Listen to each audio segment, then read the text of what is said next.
Bom dia, boa tarde, boa noite. Sejam muito bem-vindos e bem-vindas ao Para Não Largar Física, onde tentamos misturar coisas sérias, indignação, boas histórias e uma pitadinha assim do nosso humor, né, da nossa loucura, dentro de 1 hora de gravação.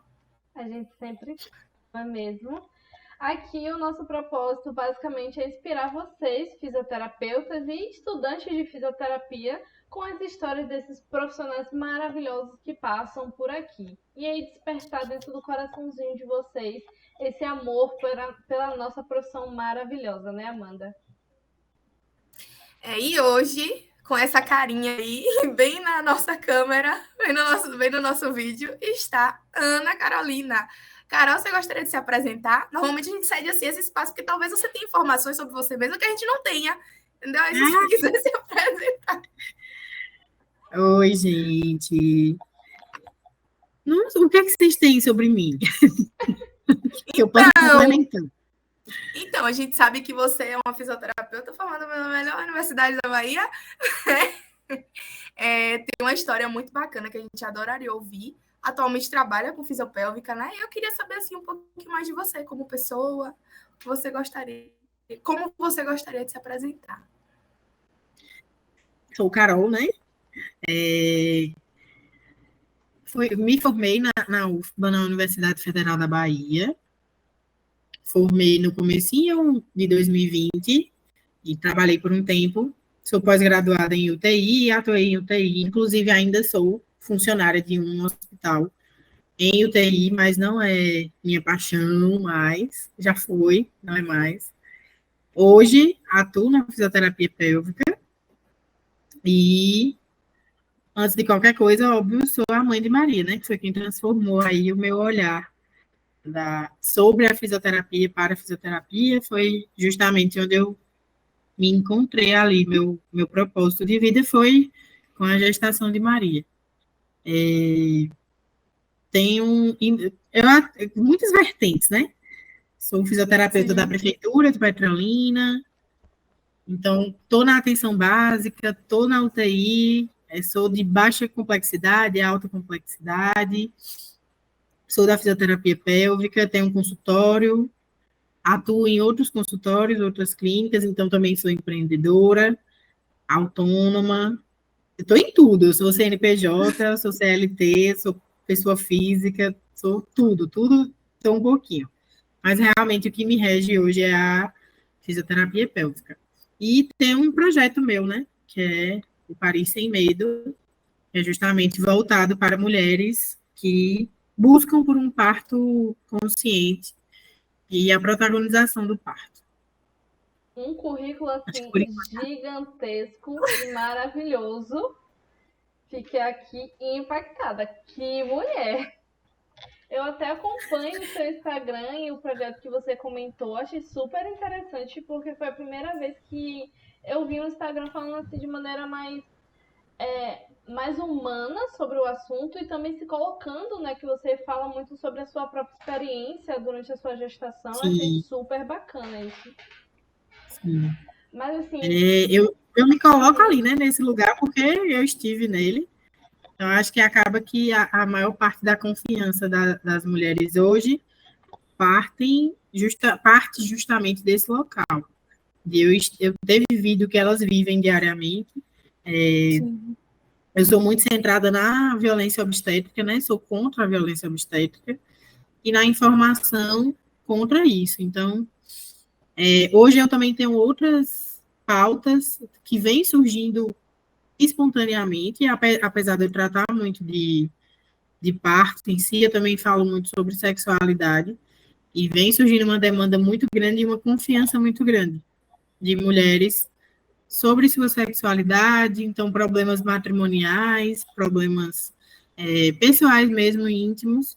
Então tem surgido também uma demanda muito alta de mulheres tentando resolver essa questão mais voltada para o lado sexual, né? Então, quebra de padrões em todos os âmbitos, tanto antes do parto, antes de gerar, que é o momento de fazer um bebê, no sexo, e durante a gestação, parto e pós-parto também. Acho que é esse olhar porque que mais envolve, né, as mulheres. Elas conseguem se sentir acolhidas desde antes da concepção, desde o relacionamento delas. É praticamente um consultório de psicoterapia com fisioterapia. Porque eu recebo casal, recebo a paciente querendo se tratar, elas chegam, né, querendo o tratamento, e no meio do caminho sempre acontece do parceiro. Os casais que eu atendo, em sua maioria, são héteros. E aí acaba que o parceiro também quer participar desse momento. Sim, conhecer, saber, né, como é que funciona. Vira realmente uma coisa bem de terapia de casal ali. Mas eu hoje atuo numa clínica de psicoterapia, que tem psiquiatra, psicoterapêutica e psicóloga, justamente por isso. Porque minhas pacientes, elas não têm como elas permanecer somente com Sim. o meu acompanhamento. Precisa do acompanhamento psicológico. Aí, hoje somos uma equipe multi, em busca de mulheres mais conscientes, né? Não só do trabalho de parto em si, mas da sua vida sexual. Agora sim, falando sobre equipe multi, e tudo que você fala aí está bem vinculado ao que a gente entende como cuidado integral, né?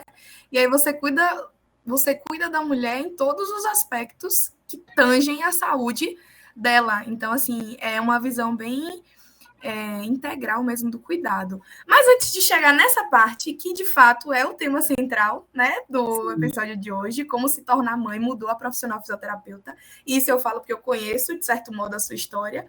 E acredito que essa reviravolta para a pélvica foi uma segunda reviravolta, porque antes teve a reviravolta da UTI, que eu acho legal você contar para a gente um pouquinho também, claro, se você se sente confortável. Mas eu queria, assim, puxar lá do começo, lá do comecinho. Como você escolheu a fisioterapia? Eu fiz cursinho.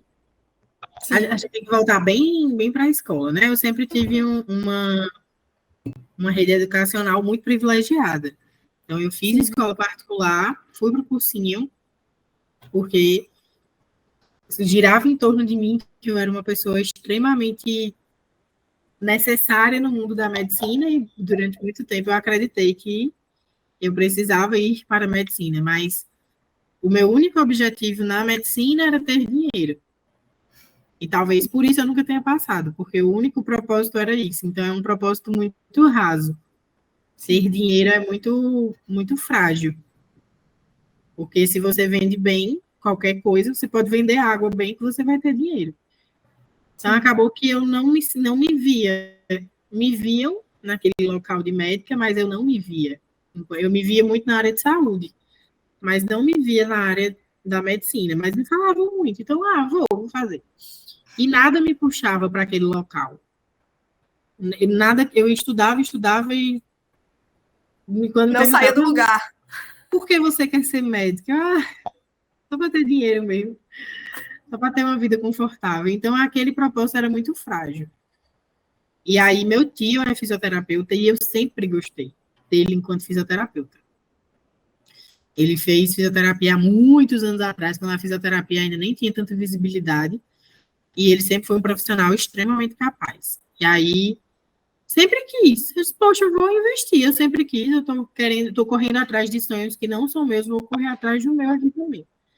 E aí, ele foi minha primeira inspiração, né, da fisioterapia. Sim. A pessoa que abriu as portas, assim. Então, desde o primeiro semestre, eu já estagiava, porque eu estagiava com ele. Eu trabalhava, estudava na UFBA, que é em Salvador, e aí nas minhas primeiras férias, eu fui para Araripina, que é aqui no interior de Pernambuco. E aí eu passei as férias todas estagiando com ele. Então, desde o primeiro semestre que eu atendia paciente com ele. Obviamente com aquela supervisão, mas ele me ensinando muita coisa. Então, coisas que meus colegas só viram muito tarde, muito depois, né? Com as ligas acadêmicas, ou então com os estágios supervisionados já no final eu ia falar gestação, viu? Da já graduação. Da graduação, eu vi ali no primeiro semestre. Então, eu caí ali eu não caí, eu me coloquei na fisioterapia mesmo. Eu nunca me imaginei sendo uma coisa só fisioterapeuta, isso me corrói de um jeito assim. Eu sempre quis fazer muitas graduações. Então, eu vou morrer um dia, eu espero que eu morra com 80 e tantos anos. Mas eu quero, até os meus 80 e tantos anos, fazer outras faculdades. Eu tenho muito desejo de fazer a faculdade de Química, de Nutrição, Gastronomia, por fazer. Eu tenho muito desejo de aprender matemática, Sim. e eu queria muito entrar na faculdade de matemática um dia. Mas aí a gente vai deixando para aqueles momentos que a gente já está aposentada. Né? Vou fazer um hobby aqui, é um Vida hobbyzinho. estável. Exatamente. E aí, mas eu não me vejo assim, sendo somente fisioterapeuta. Sim. Eu acho que a gente tem muitas, né? A gente sabe tantas coisas, Potencialidades, né? a gente sabe conversar sobre tantas coisas que a gente poderia se aprofundar um pouco mais e ir atrás disso. Então, sempre, acho que desde quando eu entrei na faculdade, eu já disse, não, sair da faculdade, eu vou entrar em outra faculdade de nutrição, vou entrar numa faculdade de química, e todo mundo, meu Deus, você é louca, você não vai querer contato com nenhuma outra faculdade, e eu continuo com esse desejo de continuar estudando. Quando eu não estou na faculdade, estou numa pós. Acho que desde o dia que eu saí da faculdade, que eu faço pós-graduação, de lá para cá, perdi as contas. Porque é chato, tipo assim, parou de estudar, por mais que a área de saúde nunca pare de estudar, né? Uhum. Mas é estranho, nunca ter um compromisso de estudo, para mim é muito estranho. Eu gosto desse desafio de estudo. Então, eu entrei assim, né, na fisioterapia, gostando mesmo da profissão. Mas meu tio sempre foi muito ortopedia. Já eu era muito pediatria. Eu entrei, eu tinha certeza que ia para pediatria. Pediatria é meu mundo. E aí, foi, né? De algum modo, foi. É assim, foi. Foi quando você pegou a disciplina de pediatria que você pensou assim, não, definitivamente é isso que eu quero para a vida, é ser fisioterapeuta? Ou teve algum momento antes, alguma disciplina, ou você já entrou mesmo na universidade, tipo, é isso que eu quero e ponto? Eu entrei na faculdade querendo fisioterapia para atender crianças.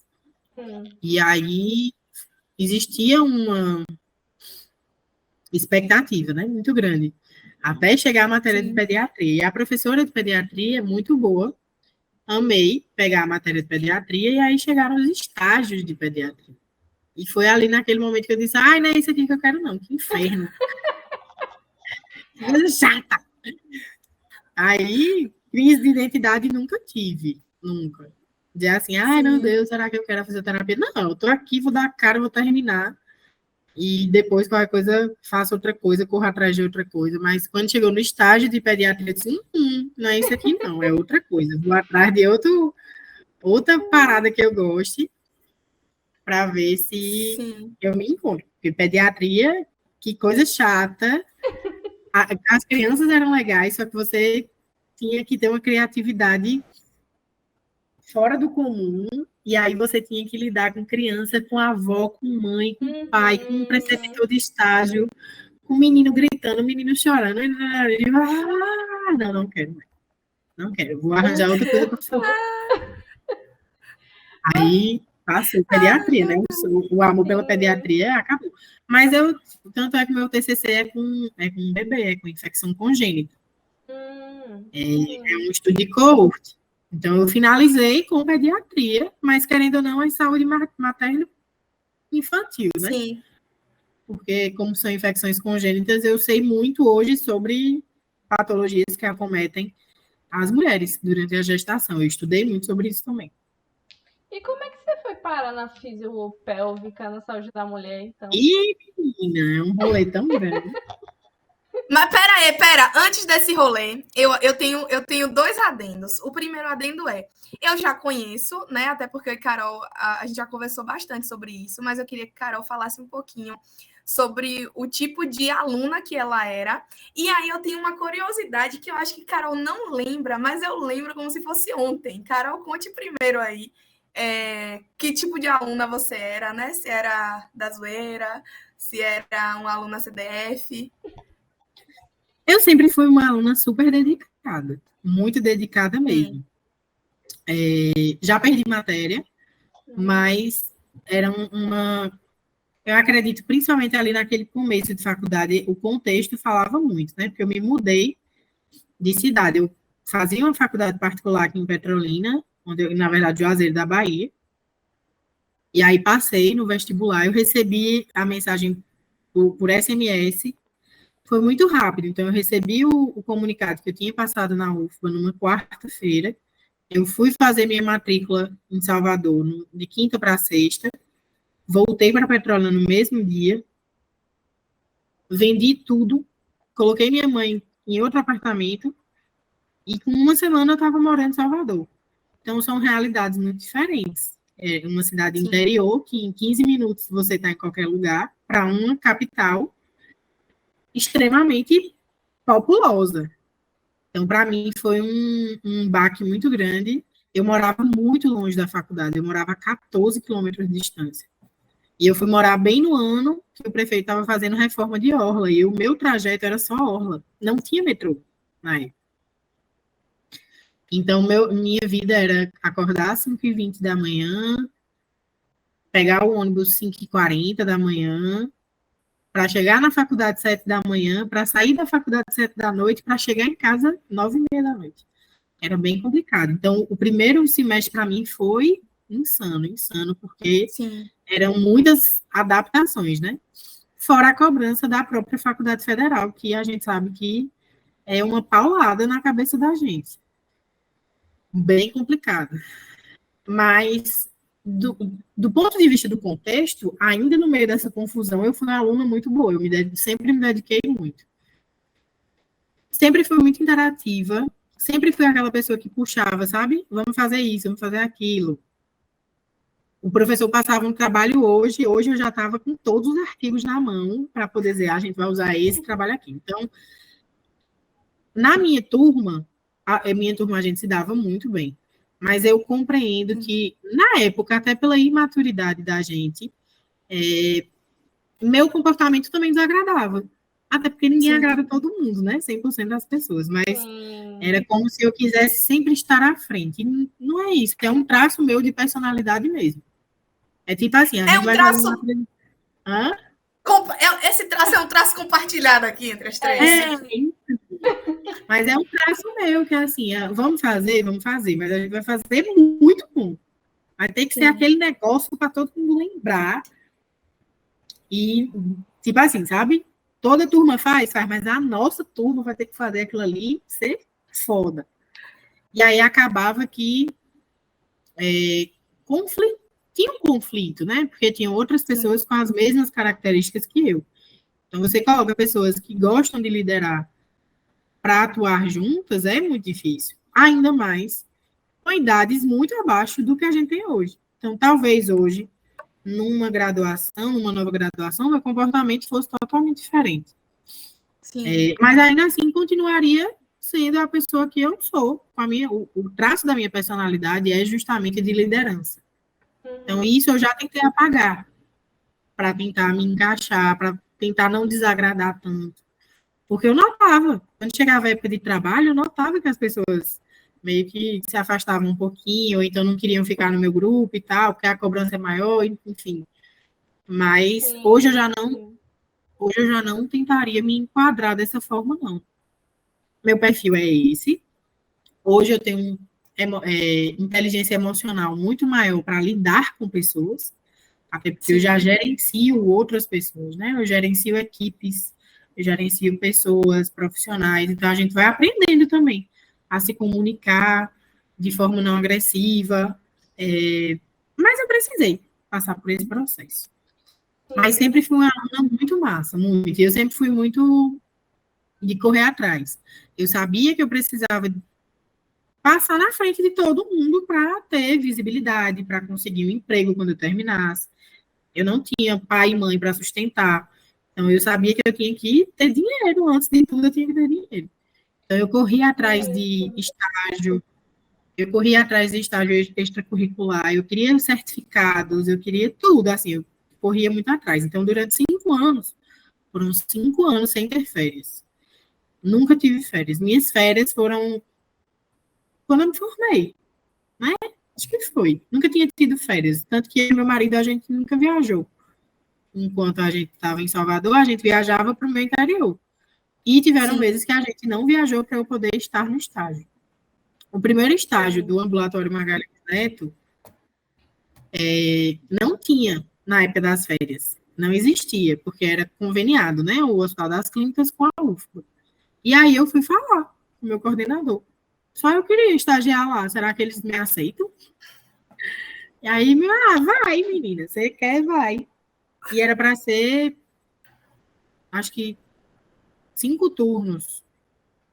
Era 5 turnos. Seriam 5 manhãs ou 5 tardes.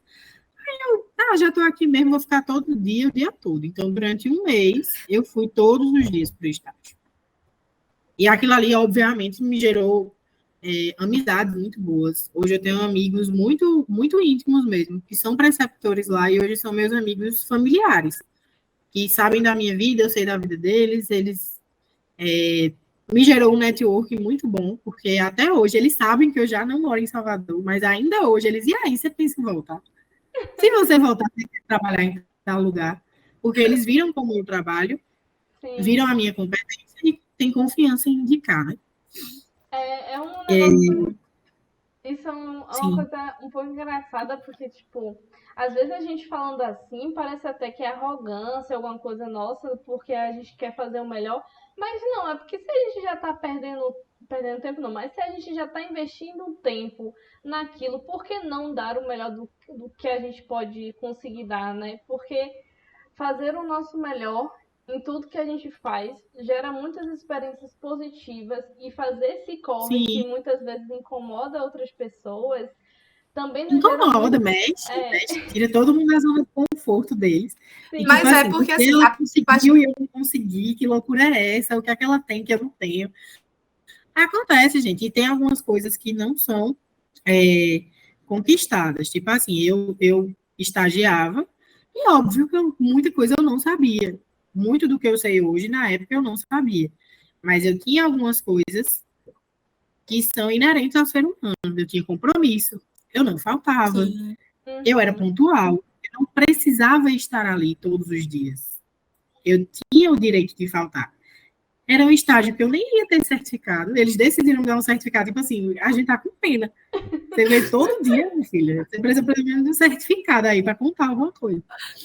Mas eu tinha compromisso, eu era uma pessoa que estava lá e eu me dedicava muito. E eu sempre dizia, não sei. Eles me faziam perguntas, eu era sabatinada. Me diga o que é isso. Não sei. Me ajude, me explique. Você quer que eu estude? Eu vou estudar, mas eu não sei. E então essas coisas assim, não precisa você ir atrás, né, para aprender. Você simplesmente faz. Eu não tenho medo nenhum, assim, de dizer, não, hoje eu tenho a competência de atender. Você pode me dar qualquer paciente aí que eu consiga atender. Arrogância, que nada. Estudei tanto, me dediquei tanto. Para conseguir. Agora também, obviamente, que eu tenho minhas limitações. Tipo assim, você me mandar um paciente com a coluna travada. Cara, eu tô aqui com fulano com a cervical travada. Eu tô mandando para tu destravar. Não me manda, não. Porque eu não sei. Ou aleijado o homem. Não sei. Manda para outra pessoa. Tem outra pessoa que é mais competente do que eu. Não dá para saber. Mas aquilo que você sabe, você garante que sabe. E o que eu sei, eu sei. Você tem a tranquilidade de falar. Pode botar que eu resolvo. O que eu sei, eu sei mesmo. Agora, assim, a curiosidade que eu tenho é, Carol, você lembra quando foi que você me conheceu? Porque eu lembro quando foi que eu lhe conheci. Não. Ela daqui puxando da memória. Carol foi a estagiária responsável por atender meu irmão há muito tempo atrás, em estágio 1. Meu irmão teve um linfedema, e eu lembrei dessa ocorrência há pouquíssimo tempo. Eu falei, nossa, é verdade. E assim, eu era bem novinha, eu devia estar no 2º semestre de fisioterapia, um negócio desse. E ela toda bonitinha, explicando por que tinha que fazer aquilo, por que tinha... Então, tipo assim, ela não foi simplesmente só e atendeu o meu irmão na época. Ela me explicou por que ela estava fazendo as coisas. Foi na CEF? E essa memória foi na CEF, na antiga CEF, eu lembro. Foi. Você tem E uma você memória boa. falou que estava fazendo fisioterapia, você falou, eu Foi, lembro, foi. menino. Bem no comecinho, para você ver como as coisas são. Aí hoje estamos bem aqui conversando Eu não sobre fiz nenhuma esta besteira com seu profissão. irmão, né? Não, não fez não. Você Sim, foi ótima. que massa, Você que foi bom. ótima. Ó, que É, negócio, tá vendo? tá Eu vendo lembro como de imagem, mudou? eu lembro. Ah, você falou agora, eu lembro. Lembro Você mesmo, lembrou, você não foi? falando. Pois é. A minha memória também veio puxada assim esses dias. Eu falei, nossa, a gente vai gravar com Carol. Aí eu fui puxar a primeira memória que eu tinha de você. E aí eu lembrei de você atendendo meu irmão lá na CEF. Foi um amor de pessoa. E aí, pegando esse gancho, assim, quando você antes de formar, na verdade, você ingressou querendo PED, né? Chegou em PED, como você falou, você viu que aquilo ali não era bem sua área, não era bem suas coisas. Mas depois que você formou, foi para UTI. Antes da gente chegar em como você chegou na fisioterapia pélvica, conte pra gente como foi que você chegou na UTI. Quando eu formei, antes de formar, né, na verdade, o meu network sempre foi muito bom. Muito. Eu tinha profissionais que confiavam no meu trabalho e eles me indicavam muito. Então, antes de formar, eu já era formada como instrutora de Pilates. E aí eu estava atuando no Pilates. E aí, no dia que eu formei dia 17 de janeiro. Dia 18 de janeiro, eu já estava empregada numa clínica de Pilates. Então, eu já saí da faculdade trabalhando já. E eu gosto muito do Pilates, tanto que até hoje os meus recursos, né, meus exercícios, são pautados em algumas questões do Pilates. Eu me identifico bastante. E aí, quando eu finalizei, que fui para a clínica de Pilates, eu estava tendo um retorno financeiro bom. Sim. Só que veio a pandemia. Aí, na pandemia, os estúdios fecharam, né?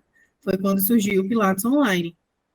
Mas o online é algo que hoje eu já estou adaptada, mas no começo eu estava bem assim. E eu tinha conta para pagar, eu tinha cartão para pagar, eu tinha muito. Então, eu saí de uma renda, né? Um faturamento de, digamos, 2.500. Para quem acabou de formar, você formou ontem e no outro dia você ganhou 2.500. Era uma remuneração boa e acabou, porque não tinha mais atendimento, não tinha mais paciente. Aí eu, poxa, e agora? O que é que eu faço? Aí ia abrir o hospital Covid, né? Aí eu fui Sim. falar com a pessoa que sempre me deu uma super, que sabia da minha realidade.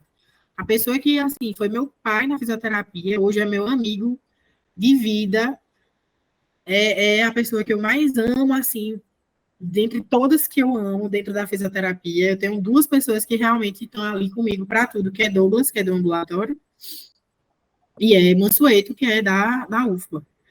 E Mansueto foi, assim, a pessoa que disse, não, porque já durante a graduação eu quis desistir, por questões financeiras, né? Eu e meu marido desempregados, não tinha dinheiro, e a gente, não, vamos embora. Mansueto, você não vai embora, não, você vai formar. Se precisar, você e seu marido, você mora aqui comigo e com minha esposa. Dorme no quarto, mas você vai formar. Então, pessoas assim que fazem a gente avançar. Então, não tenho como ser ingrata nunca. E até hoje ele é muito presente na minha vida. E aí, durante a pandemia, ele também fez a mesma coisa. Não, você vai trabalhar. Dê seus pulos, faça a sua parte. E a minha, que é indicar você, eu indico, sem peso na consciência. E aí, eu tive uma indicação, eu precisei fazer prova, eu precisei todo o processo seletivo. O caminho era encurtado, obviamente, pela indicação. A gente sabe que isso acontece em todo lugar. Sim. Você chegar lá e entregar seu currículo na recepção é uma coisa, você chegar lá e entregar o currículo para o diretor, porque uma pessoa que é amigo dele, confia em você, é outra. Só que você passa pelo processo seletivo também. Então, eu fiz tudo o que todo mundo fez. Eu estudei muito. Eu comecei a ter seguidor em Instagram por causa disso, porque eu comecei a pegar cursos que eram gratuitos, que davam certificação para a pessoa trabalhar com Covid. E aí abriu o Hospital da Arena Fonte Nova, e aí eu fui chamada. Só que eu era para ser só enfermaria. E fiquei na enfermaria. Então, assim, a enfermaria é menos complexa, a gente consegue aprender e atender com mais tranquilidade. Mas aí o Hospital Ernesto Simões Filho abriu seleção. Fui, né? Porque, assim, o plantão dos hospitais, você trabalha 12 e folga 36. Ou seja, você trabalha hoje e você folga amanhã e depois de amanhã. Você trabalha folga de noite, folga mais 2 dias e trabalha de novo. Então, ali naquele meio, consigo pegar outro hospital. Vou me candidatar. Mas era uma forma de me candidatar que, dessa vez, não tinha nenhuma indicação. Eu fui na cara e na coragem. Aí fui chamada. Então, vamos fazer uma entrevista. E tava eu e mais uma reca de pessoas, assim, atrás. Era no auditório, entreguei a documentação e tal. Aí, eu era a única que não tinha experiência com UTI. Tá, não vou entrar, né? Me chamaram. Vai. Aí fui fazer a entrevista. Porque tinha entrevista com o geral para entregar a documentação, para dizer seu cargo e tal. E tinha a entrevista com os coordenadores do hospital. Sim. E aí eu fui fazer com as coordenadoras, na época, eram coordenadoras do hospital do Ernesto Simões. Ele fica do lado do Otávio Mangabeira.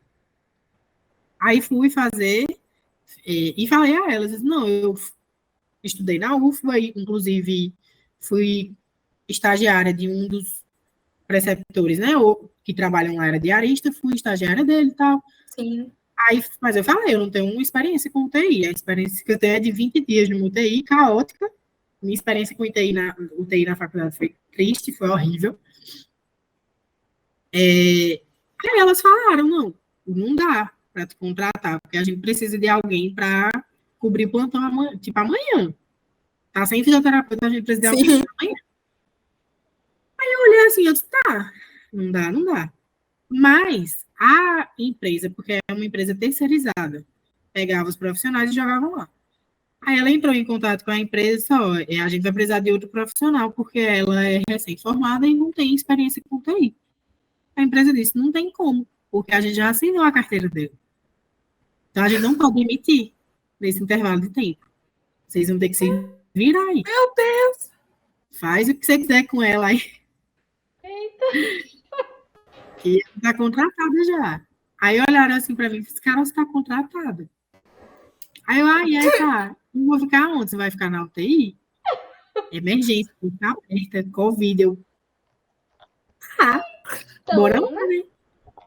Aí eles, não, então você faz assim, você vai em casa, amanhã você volta às 7 horas da manhã, que vai ter um coordenador para te mostrar tudo daqui, né, do hospital. Isso eu estava na sala do RH, então, da coordenação, um ambiente tranquilo.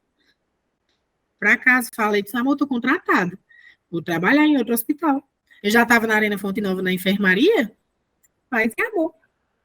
Não, UTI deve ser o quê? Assim, ele vai me mostrar, né? Ele vai me mostrar o ventilador mecânico, ele vai... Enfim. Fui no outro dia. Quando eu cheguei, era tipo assim, eu abri a porta, era um inferno.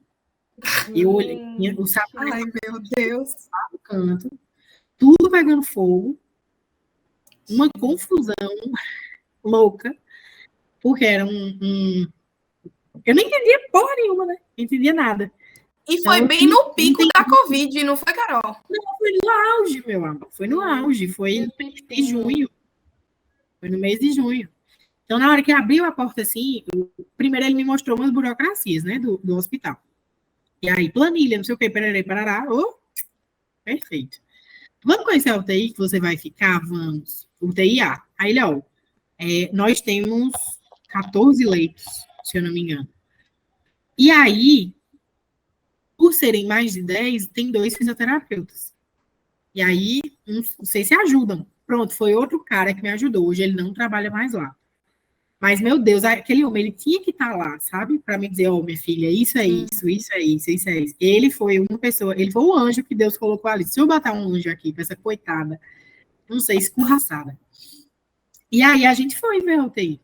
Quando abriu, assim, a porta da UTI, os 14 leitos estavam ocupados. Fora os 14 leitos, acho que era 13, era 14, não lembro. Tinha o leito da emergência. O que é isso? Chegava a ambulância e jogava o paciente lá. Você não sabia o que era que tinha. Só jogava. Você atendia. É uma emergência de porta aberta. Depois a porta fechou. Por que porta aberta? Justamente porque a ambulância chega e joga. Você se vira. E na hora que a gente abriu a porta, tava aquela confusão zoada. Pipipi, pipipi, pipipi. A físio que tava, porque eram 2 fisioterapeutas. E aí eu ia só ter o treinamento e ficar com eles, né? A físio que tava desesperada, chama não sei quem, não sei quem, não sei quem. E o médico que estava lá disse, fulana, você é a físio comigo e com o coordenador. Você também é físio? Aí eu sou. Vem cá que a gente precisa entubar aqui agora. Eita! E eu, meu Deus do céu, minha senhora. No Aí meu primeiro coordenador... dia. Não, no primeiro minuto. Aí meu coordenador, não, bora lá. Eu faço, você vê como é, depois tu toca o pau. Beleza. Aí ele foi fazendo e eu fui olhando, né? Os monitores, o ventilador, tudo. Só que era muito complexo, porque a todo tempo tinha alguém morrendo, toda hora tinha alguém morrendo. Os ventiladores eram de marcas diferentes, então não era o mesmo ventilador para todos. Eu ia aprendendo a mexer à medida que o negócio ia ficando mais tranquilo. Mas naquele plantão eu tive 3 paradas cardíacas. Menina, foi insano, foi louco. Foram 5 óbitos. Foi louco, muito louco, muito louco. Nossa, quando acabou assim, eu tinha feito a pós-graduação em UTI. Naquele dia eu fiz a pós. Exame passando. Ó, hemogasometria de 2 em 2 minutos. Papapá, papapá, papapá, papapá na minha mesa. E o que é isso, o que é isso, o que é isso, distúrbio, distúrbio. E os outros fisioterapeutas, mas principalmente esse me ajudando. E ele, ó, você tem que olhar isso, olhar. Eu saí de lá, tampa, muito boa. Só que eu saí, meu marido foi me buscar. Eu disse, ó, eu terminei, vem me buscar aqui. Aí ele me pegou. Na hora que eu entrei no carro, eu comecei a achar. Eu disse, eu vou pedir demissão, vou pedir demissão. Não vou aguentar. Eu não quero, não vai dar certo. Porque é muita gente morrendo e muito difícil, muito complexo. Eu não estou preparada. Ele, pô, você tem certeza que você vai desistir? Assim, é o primeiro dia, é complicado, mas é bom para você, você vai crescer e tal. Aí, quando foi no outro dia, eu cheguei lá, aí eu falei com minha coordenadora, Mariana, eu acho que eu não quero ficar, não. Tipo, eu quero ir embora. Aí ela, pô, Carol, veja só. Aí, nesse momento, entra, assim, realmente a liderança, né? Mariana, para mim, foi um anjo na minha vida também. Porque ela não tinha a necessidade. Ela podia muito bem afirmar para a empresa, né? Ó, não está apta a assumir, a gente precisa de outra pessoa. Sim. Ela, não, Carol, essa oportunidade foi dada a você, eu já vi que você é competente, eu já vi que você se dedica. Venha, continue, vai dar certo. Aí eu peguei e fiz assim, só, vamos fazer o seguinte, eu tenho um plantão de 36 em 36. Ao invés de eu ficar no hospital, no outro hospital, né? Eu vou para outro hospital, então eu tenho um dia de folga.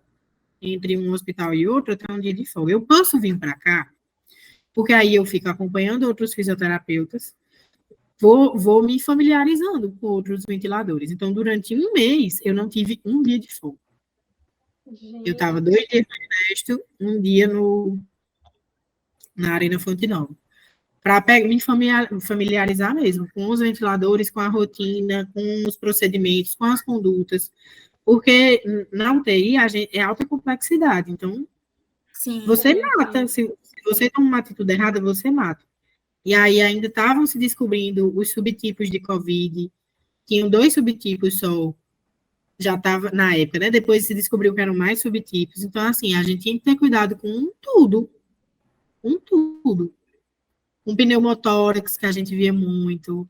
Eu participei, não lá, mas no subúrbio, eu vi que foi a primeira vez que eu vi, eu tenho foto até hoje, que eu, óbvio, guardo, não mostro, não divulgo na internet, mas eu vi pela primeira vez uma pessoa, um homem com pulmões de tamanhos diferentes, e ele precisava ser ventilado com 2 ventiladores diferentes.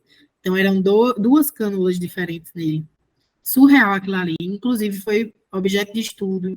Eu tive essa oportunidade, mas que foi muito complicado, foi. Sim, mas sim. eu fui, simplesmente fui. E aí foi dando certo, à medida que fui pegando a prática, as coisas foram se tornando bem, aquele extraordinário foi se tornando algo bem ordinário mesmo. E é quando você descobre que você não queria estar ali, sabe? Porque no começo a adrenalina mexe com você. Então você é tipo droga. É tipo droga. Você tá Sim, na adrenalina, você tá aprendendo, e aí você diz, porra, eu consigo, sabe? Aí Agora, você tem aquela. Hã? rapidinho, porque você foi Pode falar. comentando isso e você tem uma filha, né? A sua filha, você ficou grávida durante esse período, não foi? Foi. Eu ainda Como é que não foi tinha isso, engravidado, mulher? não. É isso.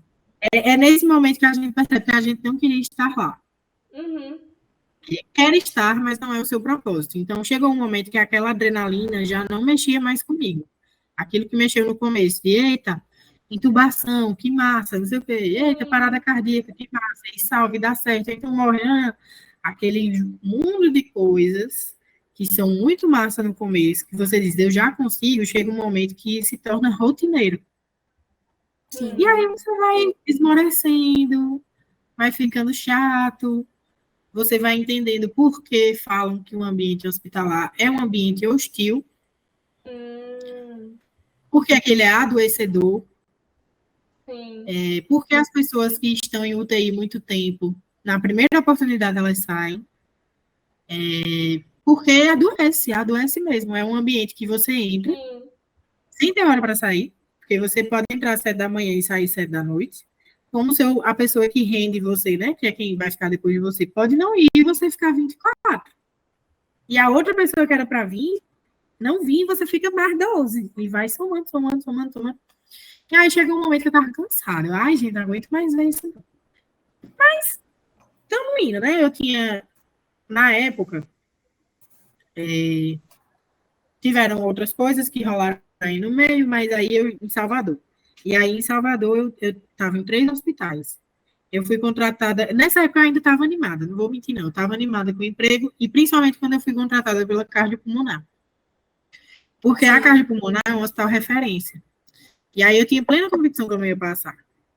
Hum, Porque na seleção, era uma seleção por uma empresa também terceirizada, e nessa seleção que era feita numa sala, tinham outros fisioterapeutas, e eu fui, assim, eu fui pisoteada, porque os outros fisioterapeutas tinham muita experiência, eu tinha pouquíssima experiência, eu não tinha nem 1 ano de UTI. E os outros sim. tinham 13 anos de UTI, pós-graduação, mestrado, doutorado, e pipipi, popopô. uhum. E eu era a última a falar. Eu fui a última a falar. Quando chegou em mim, eu olhei assim, gente, então, eu sou formada pela UFBA, eu tenho aí 6 meses de FJS, e é isso. Minha carga é essa. Estou na pós-graduação, que mal começou, acho que tinha 6 meses que tinha começado. E é isso aí, é o que eu tenho a oferecer para vocês, boa vontade, competências, quiserem, tamo junto. Aí eu saí de lá, chega a sair, sabe? Não vai dar certo. Fui pra Sim. casa. Aí no outro dia me ligaram, oh, você foi selecionada para entrevista com o coordenador da Caixa Comunal. Aí eu, bora, né? Entrevista online e tal. Aí ele, pô, gostei do seu currículo e tal. Também não foi indicação de ninguém, foi processo seletivo. Sim.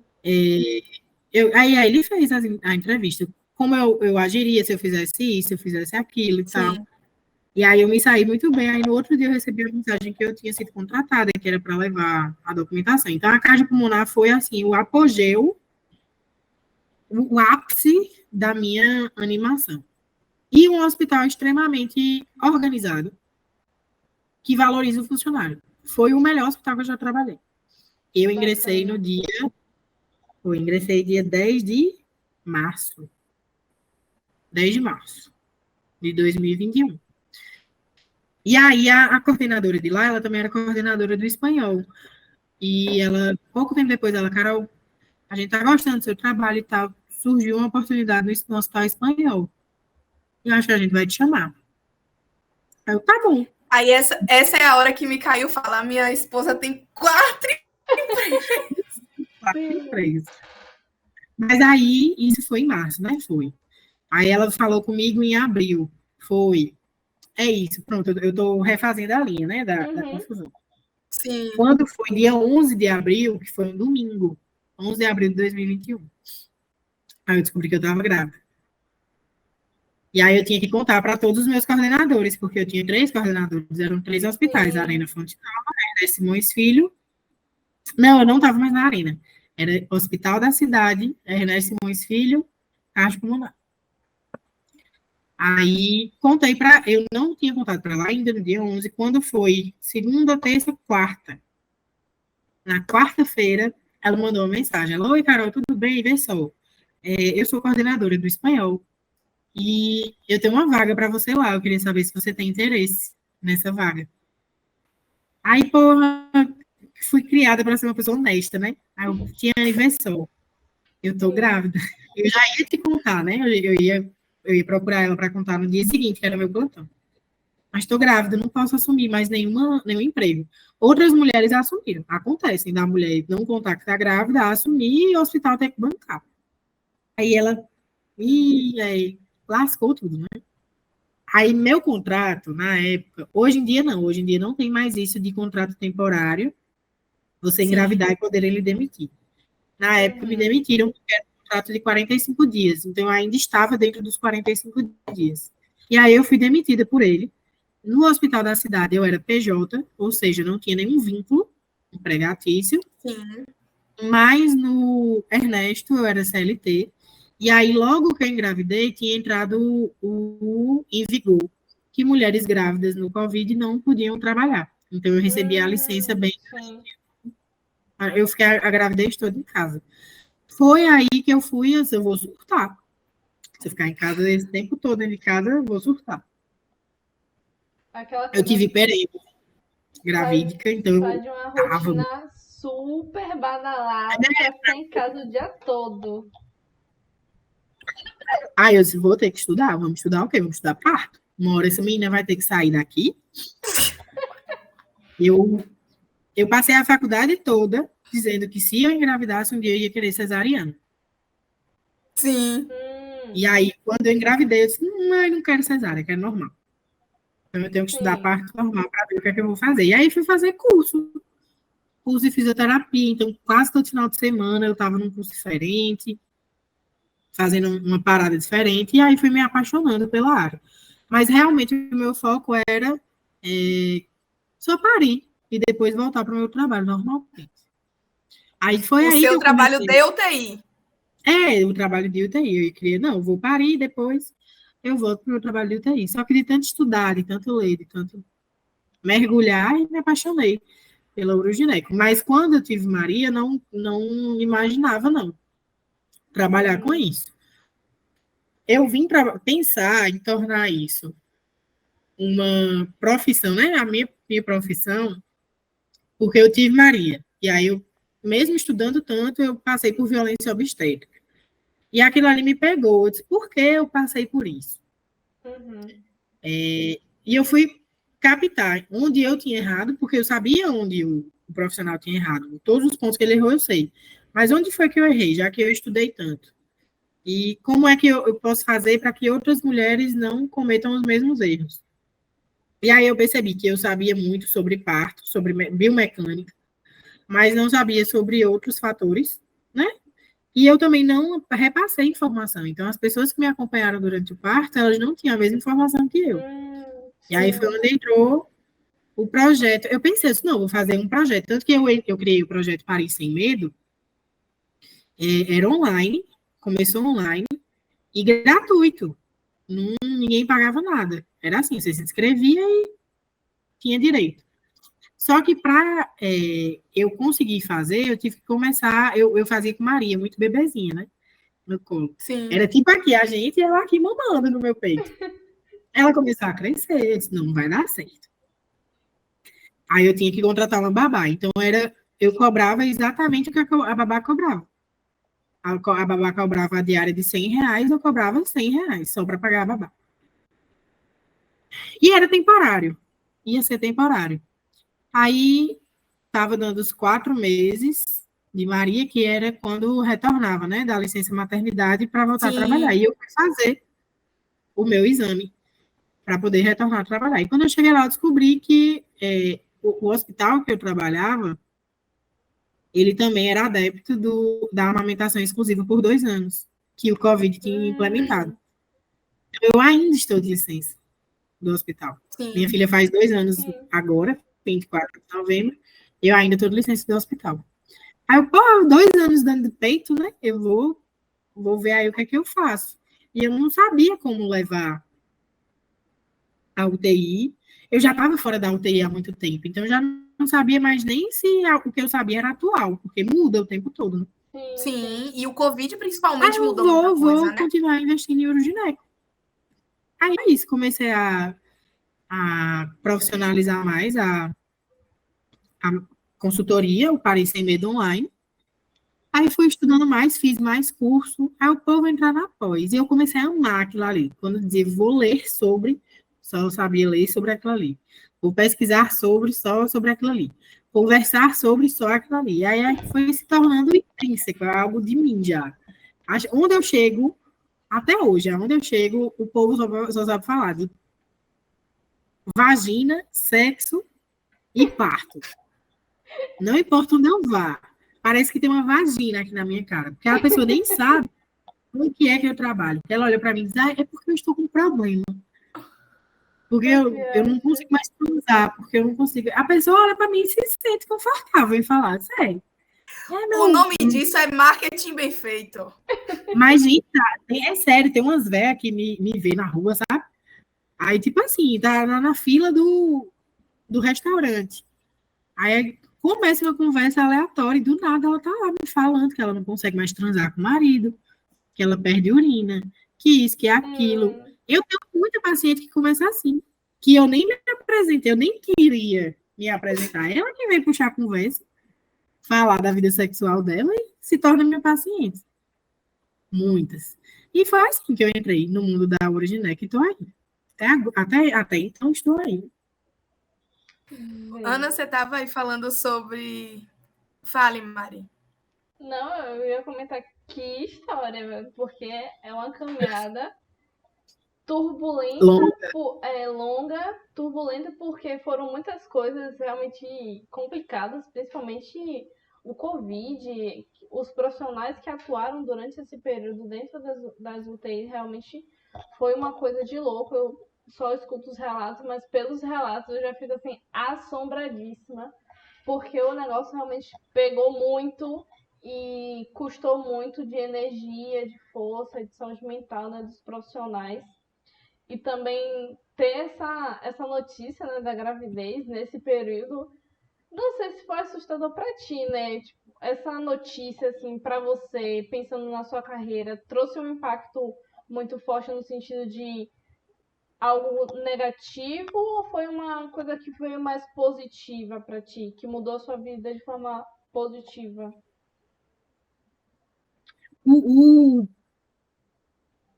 O resultado, né? O positivo, ele me trouxe muita angústia. Não foi planejada uma gravidez, planejada.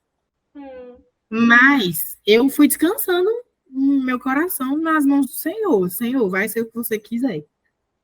Mas, do ponto de vista profissional, a gente se sente muito inútil. Principalmente eu parei, né?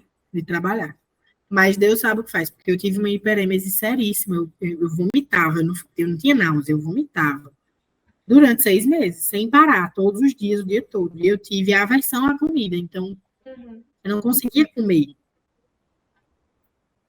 Para mim foi bem complicado. Porque a gente já começa a imaginar, né? Não, quando eu tiver filho vai ser difícil.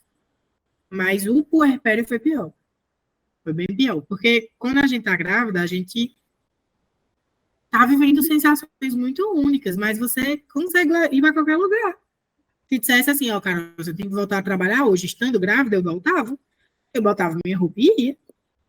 Quando o bebê nasce, aí você enfrenta outros desafios que são inerentes a você. Você não imagina a quantidade de coisa, de rolê que você tem que fazer para você comprar sei lá, um saco de pipoca, sabe, no mercado. É uma pessoa que vai estar sempre com você, não existe mais isso. É tipo assim, deixa eu organizar as palavras, né, para não ofender. Mas eu era a pessoa que era mãe de pet. Mãe de cachorro, mãe de gato, mãe de papagaio. E eu estranhava porque é de pessoas que dizem que mãe de pet não é mãe. Quando você se torna mãe, você entende o porquê. Hoje eu tenho uma cachorrinha paraplégica. E ainda assim, eu consigo sair de casa para trabalhar e deixar ela em casa. Não importa quem vai ficar. Dificulta um pouco mais uma viagem, porque a gente tem que contratar alguém. Mas você não fica, assim, surtando se a pessoa não... Tipo assim, eu vou viajar sexta, sábado e domingo. Aí eu vou botar uma pessoa para vir aqui trocar a fralda da cachorra 2 vezes no dia e limpar a área de serviço 2 vezes no dia. Se essa pessoa não puder vir de manhã, ok, beleza.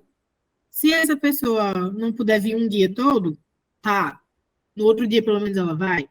A cachorra não vai morrer por causa disso, tá entendendo? Vai ter comida e vai ter água durante um dia. É a mesma coisa se eu fosse sair para trabalhar 7 horas da manhã e voltar às 8 horas da noite.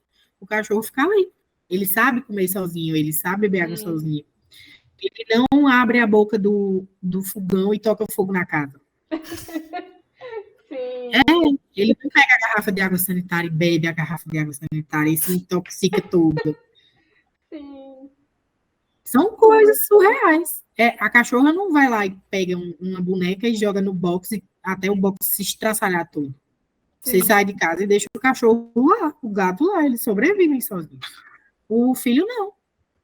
O filho você tem que ter, ou alguém fica com o seu filho, ou você simplesmente não sai, você não faz nada. Hoje mesmo foi um dia que eu estava... Você começa a gerenciar emoções, é louco. O rolê da maternidade é muito louco. Porque eu tive que... São coisas que, assim, você tem que saber organizar as suas emoções para trabalhar e para cuidar de um filho. Porque se você leva sua ansiedade para dentro do seu ambiente de trabalho, você prejudica o seu resultado. Se você traz a sua ansiedade para dentro da sua maternidade, você prejudica o seu educar. Então, hoje foi aquele dia que eu estava, porque tem muita coisa acontecendo, não acho que minha vida está assim, linear, não tá, tem muita coisa acontecendo aqui por trás, que tá me deixando ansiosa, tá me deixando assim com a cabeça, sabe, o tempo todo. Minha cabeça é uma cabeça que trabalha o tempo todo, então eu sempre estou criando alguma coisa, falando, pensando em coisas novas, em melhorar aquilo que eu já ofereço. E mesmo com isso ainda também está acontecendo coisa boa, coisa ruim, fase de mudança, fase de adaptação, criança crescendo. E aí você tem que respirar. E assim, não, eu vou lá fora gritar e volto já para cuidar do meu filho. Porque a gente não pode passar isso para nossa filha. E realmente não pode. É louco, é muito louco. Então, assim, eu tinha que trabalhar. O exemplo aqui de Petrolina, eu me mudei. E aí fui contratada pela prefeitura. Dia 9 de maio, eu assinei o contrato. No outro dia, já tinha que ir trabalhar. No outro dia, no primeiro dia, eu já dei um atestado de falta. Porque minha filha adoeceu. E o meu marido estava trabalhando em outra cidade, só estávamos eu e ela. E alguém tinha que levar a menina estava com 40 graus de febre. 40 graus de febre. Eu levei no Dom Malan. Então, imagina, para uma pessoa que sempre foi muito responsável, entrar em contato com o seu coordenador e dizer, meu primeiro dia de trabalho eu vou faltar, tá? Vou levar um atestado de acompanhante, porque minha filha está doente. Tá? É muito difícil. Ninguém quer faltar no primeiro dia de trabalho. Ainda mais porque o filho está doente. Aí você vê, ela ia para hotelzinho. Para eu conseguir trabalhar, estava no hotelzinho. Mas crianças, quando estão com sinais gripais, né, que é vírus, você não pode mandar para o hotelzinho, senão você vai fazer gripar outras crianças. Infectar outras crianças. Uhum. E aí? E aí, faz como? Eu tinha que trabalhar. Você faz o quê? Eu não, vou contratar uma babá. O hotelzinho, digamos, para passar o dia todo era R$900. O dia todo. A babá é 1.500. Dinheirinho. onde eu digo assim, é punk. Se eu tivesse um emprego só, eu não daria conta. Não dava conta. Não tem como, gente. Não tem. Não tem. Dava conta. Aí, O emprego só era para pagar a babá de Maria. Exatamente. O meu emprego da prefeitura era para pagar transporte e a babá de Maria. Aí o consultório é para pagar cartão de crédito, plano de saúde, sabe? Sim. Aí tive que ir colocando outros consultórios, porque o emprego da prefeitura é mais flexível. Mas não significa que eu não esteja fazendo nada. Eu estou de manhã no consultório, de tarde hoje, no outro consultório, quinta de manhã, sexta de noite, né? Sábado de manhã, roda de gestante, roda daquilo, conversa daquilo, captação, filma, grava, curso online, e-book. Menina, Pós-graduação, casa e marido. nesse meio aí, você tem que arranjar um tempo. Eu não tenho uma pessoa para cuidar da minha casa. Então, em tempo integral, eu sou a pessoa que varre, passa pano, faz a comida, lava a louça, guarda a louça, dá banho na criança. A babá tá aqui, ela tá de 8. Aí sim, é o horário que eu trabalho fora de casa. Mas a minha babá nunca. Eu disse assim: faça o almoço de todo mundo. Eu sempre deixo o almoço pronto. Ela é exclusiva de minha filha. Ela vai dar a comida de minha filha, vai colocar a minha filha para dormir. Só que ela vai embora. Eu chego 5, né? Nos outros dias da semana eu chego 5 e vou fazer as coisas de casa, janta, arrumar a casa, a bagunça, cuidar de Maria, brincar com Maria. E aí tô aqui no celular, sabe? Resolvendo uma pendência do marketing. Carol, tem que gravar o vídeo tal para postar a hora tal. E olha a legenda, e olha isso, e olha aquilo, e eu lá, e tentando conversar com minha filha. E meu marido aqui, e aí, não sei o quê. Gente, é muita coisa. É um gerenciamento muito grande. E você vai lidando, né, com outras demandas. Quem vê o close não está vendo o tanto do corre que você está dando. E você ainda tem que ir para academia. Sim. Você vai para academia. Tem hora que eu olho assim, gente, como? Como é que eu tô conseguindo ir? Hoje Como mesmo é que dá conta disso? Hoje foi aquele dia que eu acordei assim, eu tava com a manhã vaga, porque eu disse, vou ficar com a manhã vaga. Amanhã eu preciso dormir, porque ontem eu fiz Enem. Eu tava sem ter o que fazer. Minha vida estava tranquila. Minha vida estava tranquila quando eu me inscrevi. Sim. E me inscrevi para o bendito Enem. Aí ontem eu fui fazer Enem. Saí lá com a cabeça queimando. Mas gabaritou aquela redação, né? Sobre o que a redação? Mulheres sobrecarregadas, gente. Sim, estava ali a com pessoa. Experiência. Com certeza. Eu só queria tirar uma foto minha, botar uma selfie minha, assim. Dizer, eu não preciso dizer mais nada, eu só me olha, só me assiste. Uma foto vale mais que 1000 palavras. Não só é me mesmo? assiste, só me assiste viver. Aí eu disse, não, amanhã de manhã eu não vou fazer nada, não. Vou dormir. Mas sabe quando você acorda assim, diz, não era para ter dormido tanto? Já acordei na bruxa, na louca, e bota a roupa para lavar, e faz comida, e cuida de menino, e não sei o quê. E pega isso, e pega aquilo. Aí só consegui ir para academia agora de 5 horas. Arrependimento mortal, lotado. E eu, meu Deus. Eu desisti da musculação, só fiquei no aeróbico. Porque a musculação estava lotada. Mas fui. Então, assim, você, além de tudo, você ainda tem que cuidar da sua saúde mental. Eu tenho um imenso privilégio de ainda, mesmo com todas as questões que é compartilhar a vida com outra pessoa, né? Meu marido, ele é extremamente aberto. E desde que eu comecei a falar mais sobre relacionamento e o impacto do relacionamento na libido da mulher, ele vem se abrindo ainda mais. Ele vem se tornando um parceiro ainda melhor. E Maria também está crescendo, está se comunicando mais. Então, está mais fácil a convivência com ela. Porque antes, eu também estou desmamando, né? Então, isso facilita muito. Antes, era um apego muito emocional com o peito. E muitas coisas a gente não sabia o que era, porque ela não sabia se comunicar. Era fome, era sono, era cansaço, era raiva, era tristeza, o que era. E para ele é difícil. Para mim era difícil, eu ficava louco, sem saber o que era, imagina para ele. Mas ele hoje também é muito mais aberto. Tipo aqui agora, eu tô com vocês. Em outros tempos, ela já tinha batido, vindo mamar. E agora tá ali com ele, quietinha, sabe? Assistindo o xereque dela com ele. Sim. Eu tô ouvindo aquela, pai, pai.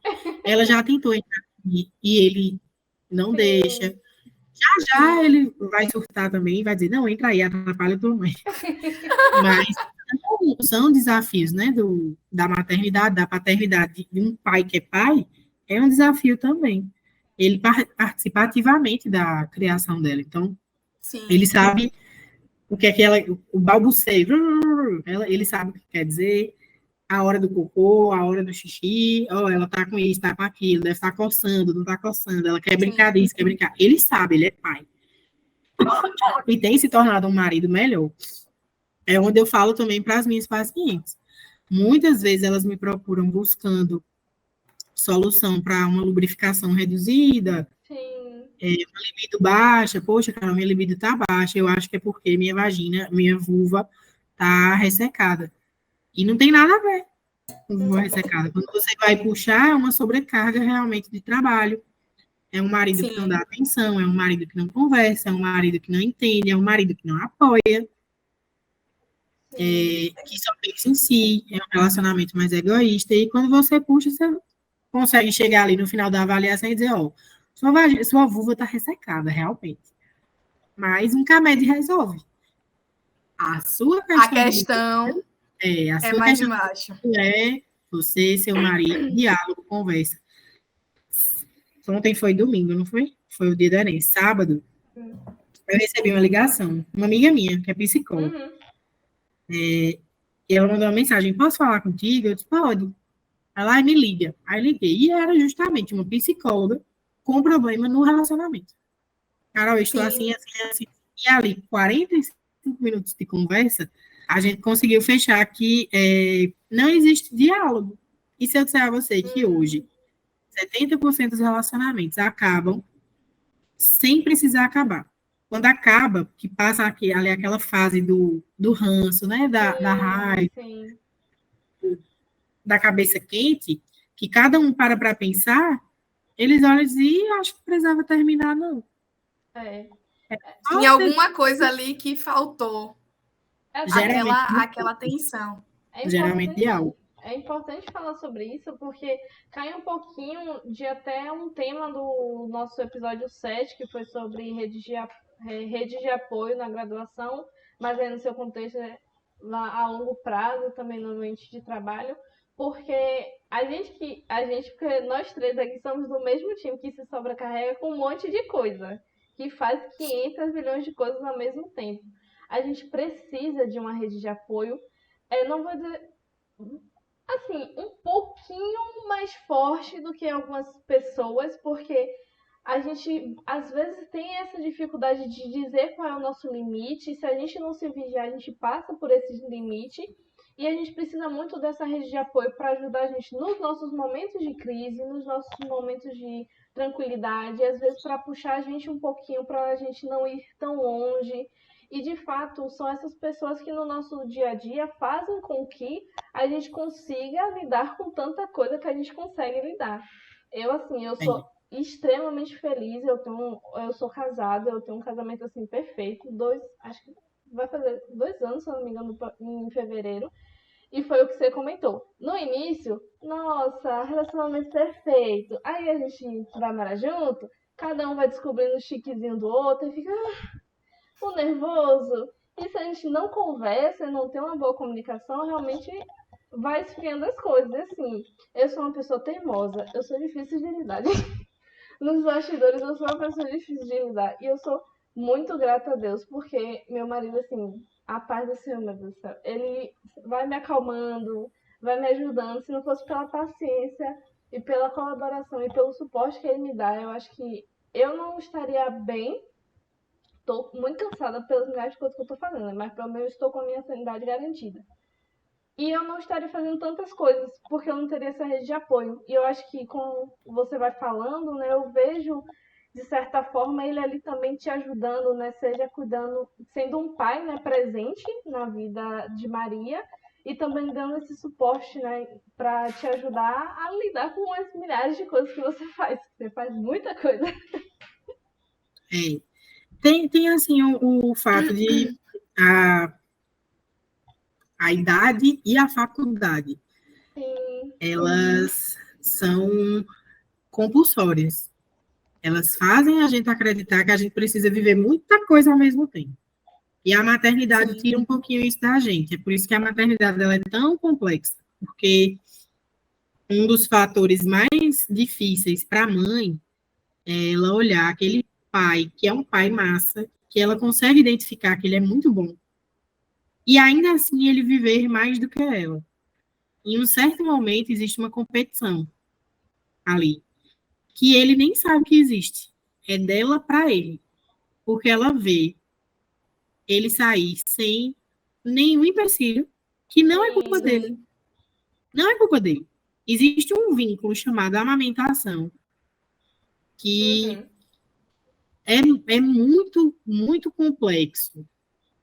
Porque se você tenta obedecer tudo que a Sociedade Brasileira de Pediatria manda e tudo que a OMS manda, você surta. Sim. Eu sou defensora do parto normal para quem quer. Quem não quer que é um parto cesariana, que faça, por pé seu. Eu sou defensora da amamentação até os 2 anos para quem quer. Quem não quer amamentar, desde o dia que o menino nascer, não dê. Sim. Não dê, porque são renúncias que no dia a dia você diz assim, não, é uma besteira, está reclamando disso, está renunciando a isso, está achando que é o fim do mundo. Todos os dias você renunciar a fazer xixi, quando você está com a bexiga apertada. Todos os dias você renunciar a comer a comida quente. Todos os dias você renunciar a estudar uma coisa que você quer. Todos os dias, durante 2 anos, é muito difícil. Muito. Eu, no comecinho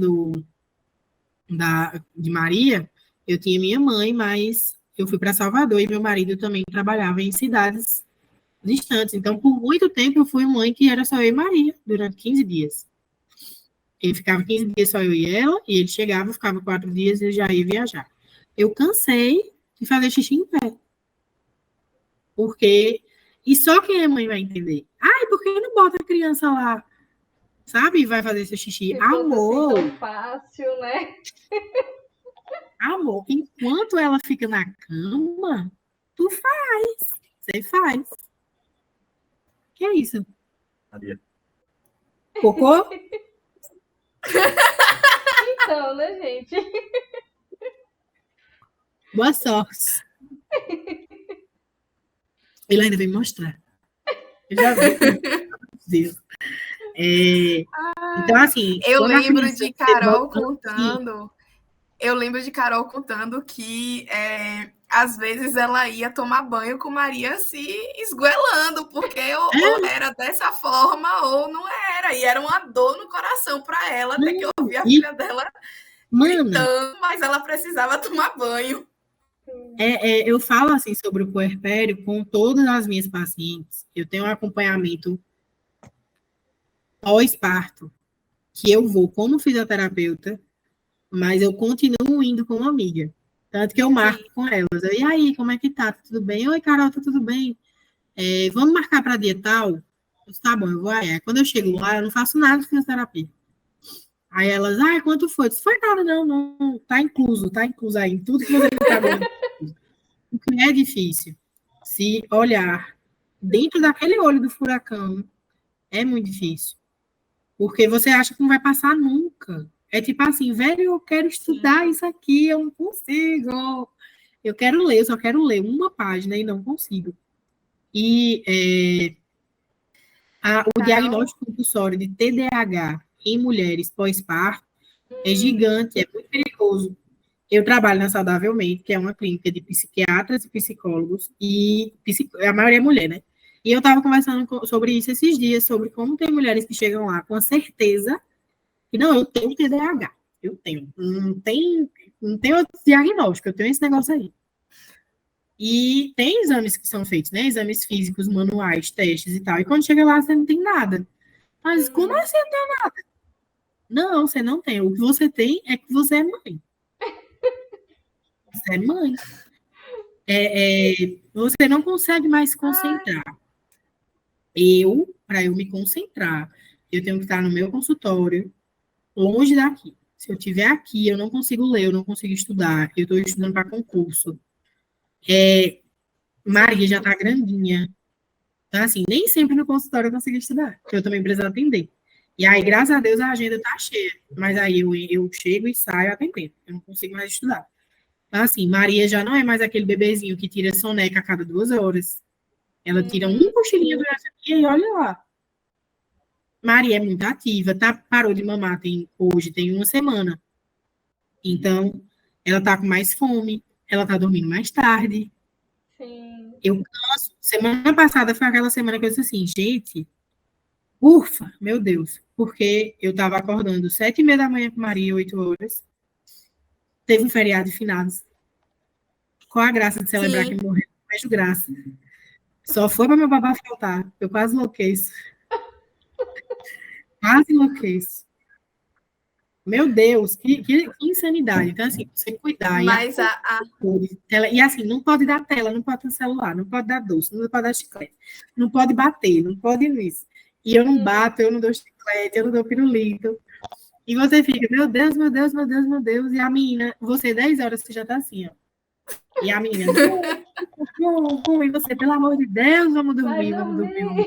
Para Em nome de Jesus. a bateria. Mas eu tenho uma pergunta, assim, com relação a Maria. A gente entende, né, as altíssimas demandas que é o cuidar, e principalmente o cuidar de uma criança. Mas eu queria que você me contasse, assim, Maria, o que Ana Maria significa para você, né? O que é que ela significou, assim, para a sua vida? Ai, Jesus. Essa pergunta aí, você desestabiliza qualquer mãe. É bem punk, assim, porque ela é o meu surto diário. Sim. Eu olho para ela e meu Deus, eu tenho uma filha, tenho uma pessoa que depende de mim, temporariamente, né? Uhum. Sim. Mas tem horas que eu vou. Eu tô com 2 e-books para vender, que eu vou lançar, que é sobre libido da mulher sobrecarregada. E um e-book sobre incontinência urinária. Uhum. E eu tenho que terminar esse material, porque o pessoal do marketing já está assim, vamos, minha filha, tem que terminar. Sim, sim. E eu tenho as aulas para gravar do curso, do Paris Sem Medo, porque eu tenho Paris Sem Medo consultoria para mulheres que estão grávidas, e eu tenho Paris Sem Medo para fisioterapeutas que querem atuar com mulheres grávidas e no trabalho de parto. Então, eu tenho que terminar de gravar, inclusive esse é o nosso cenário, né? Aqui. Sim. E tem hora que eu olho assim, eu vou parar com isso, vou desistir. Quero não, que eu quero. Vou só atender na minha, na paz, morar numa roça, plantar coentro, tomate. E acabou. E aí eu olho para elas, não dá para parar no meio do caminho. Eu tenho que continuar, porque é por ela, sabe? É pelo bem-estar dela.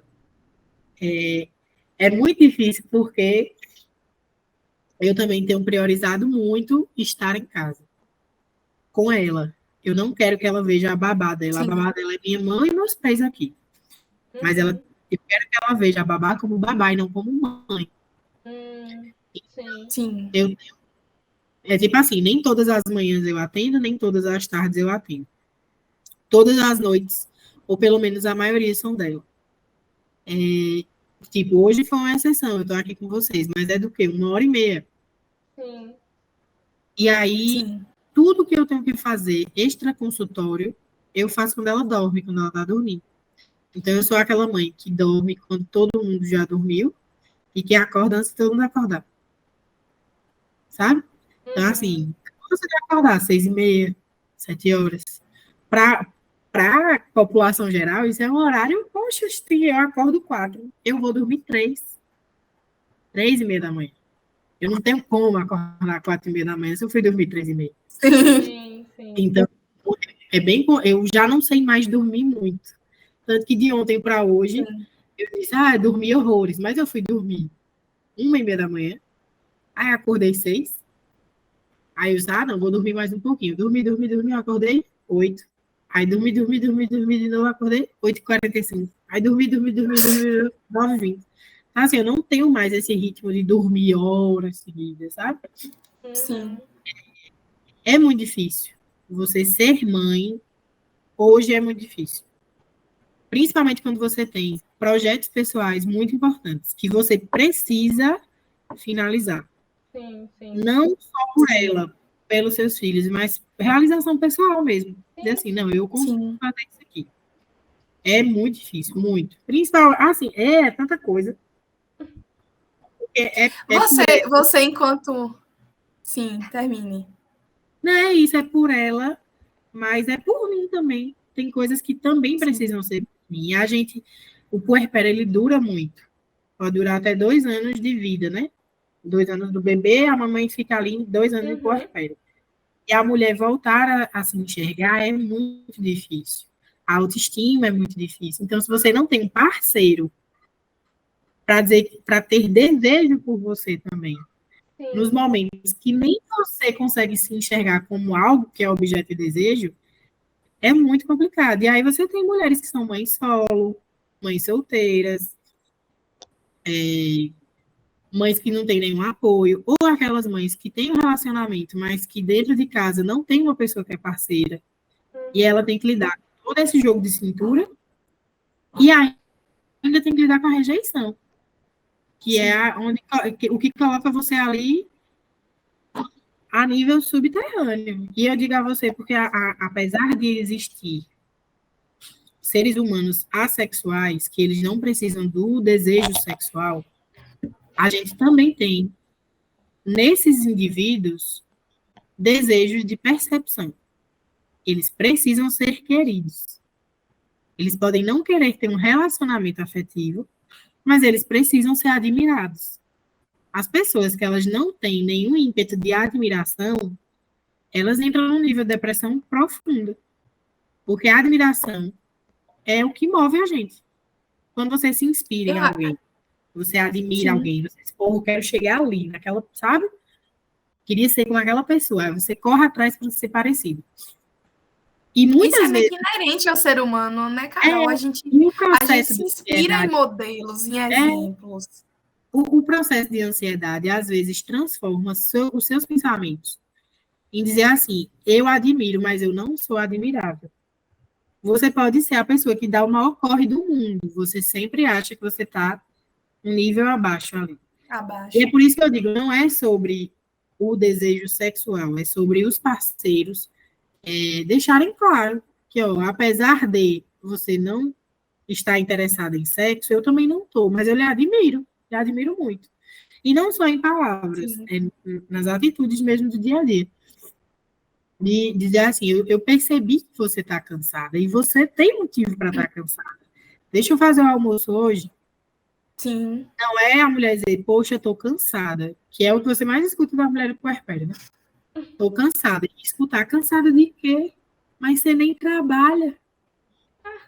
Ah, Bê! Olha só, deixa eu te contar. Mesmo com todo o rolê, eu escutei. Eu botei Maria no hotelzinho e eu escutei isso. Mas ela tá indo pro hotelzinho por quê? Você nem tá trabalhando? Não, mas eu preciso cagar. Eu quero cagar e só isso, eu quero, sabe? Tinha dia que eu levava ela pro hotelzinho só pra isso, ir na academia, deitar no sofá e dormir, só. Não tinha outro objetivo, não. Agora sim, Carol, você estava falando aí sobre a necessidade, né, de ser vista, e aqui já direcionando um pouco mais para o final do nosso bate-papo. A gente já tem quase 1h30 aqui conversando. Já tem quase 1h30 aqui conversando. Mas deixa eu te fazer uma hora, mas enfim. Nunca dá certo, mas a gente sempre tenta, mas nunca dá certo. Uma outra pergunta que eu queria te fazer é: como é ser mãe e fisioterapeuta? Você sente que a sua profissão influenciou em algum aspecto na forma como você cuida e educa a Maria? Me deixa mais paranoica. Muito mais paranoica. Todo mês eu Aquela pessoa que curtia ali pediatria, que estudou aquelas doenças todas que a mãe tem, né? Todo mês eu acho que ela tem uma coisa diferente. Todo mês. Eu só não sou aquela mãe que vai no médico toda hora, mas eu sempre, sabe? Eu tô sempre afastando diagnósticos. Sempre. Sempre, todo mês. Não, eu achava tudo. A menina, com 1 ano, eu queria que ela falasse frases Não, longuíssimas. a menina perto de chegar no marco para rolar, a Carol já estava fazendo treino com Já. ela para a menina rolar. Maria vai fazer 2 anos, Maria já sabe contar, já sabe as vogais, sabe dizer, por favor, licença, obrigado, tudo. Ou ela aprendia, ou ela aprendia. Nossa, meu Deus do céu. Só influenciou nisso mesmo, eu vou ficar mais surtada. Eu acho que uma mãe que não é fisioterapeuta, ela vive mais tranquila. Porque Sim. todo mês era um surto diferente. Até hoje, ela vai fazer 2 anos. Aí ela levou caiu 2 vezes e machucou o joelhinho no pula-pula. Aí eu já vi a perninha, e já vi o ângulo da perninha, e já fiz manobra de quadril, e já fiz isso e aquilo. E comecei fisioterapia com ela em casa, e sente e levanta, e sobe no degrau, e desce o degrau, e sobe nisso. É puxado. E a cabeça de Carol aqui, será que é uma doença neuromuscular? O que será? Não, aí o que foi, menina? Ela já fala bem, né? Fala muitas frases já. Mas o que foi? Eu acho que ela estava fazendo balbuciando. Aí eu pedi para ela repetir, ela não estava repetindo o que era. E eu, meu Deus do céu, será que ela está com regressão de fala? Será que é um autismo? Será que é isso? Será que é aquilo? Será que é complexo, é muito complexo. Eu fico ali, na minha, calada, né? Sim. Só observando. Aí eu, Mas sofrendo horrores. muito. Hoje não tanto, no comecinho eu ficava mais, porque você acha que tem tudo, menina. Você acha que tem. E aí, quando você entra no bendito do TikTok? Ai, acho. Então, Porque redes minha sociais filha só estava com piora a 4 situação. anos. Minha filha, com 4 anos, apresentou uma ferida no braço. Sim. E aí, 10 dias depois, a gente descobriu que é um câncer. Não sei. Ai, Jesus! É complicado. A gente que é de saúde, a gente vai vendo tanta coisa e a gente tem muito disso, um pequeno sinal que foi ignorado e que se tornou um tanto de problema. E a gente fica, meu Deus do céu, isso aqui foi o quê? Às vezes A menina aparece besteira. um belisco de muriçoca coçando uma ferida, eu já acho que é um tumor. Meu Deus do céu, não é só a muriçoca que beliscou e ela coçou, né, mano? É Né? bem. O pior, se as mães já têm uma série de demandas, né, e de pensamentos, principalmente no quesito culpabilização, né? Imagine uma mãe que é da área da saúde que entende que qualquer coisa pode virar uma coisa assim É por isso que a gigantesca. ignorância salva. Às vezes a ignorância. Pediatria era uma área que estava me fugindo muito agora em estágio 1, que assim, eu catava uma criança e eu não achava.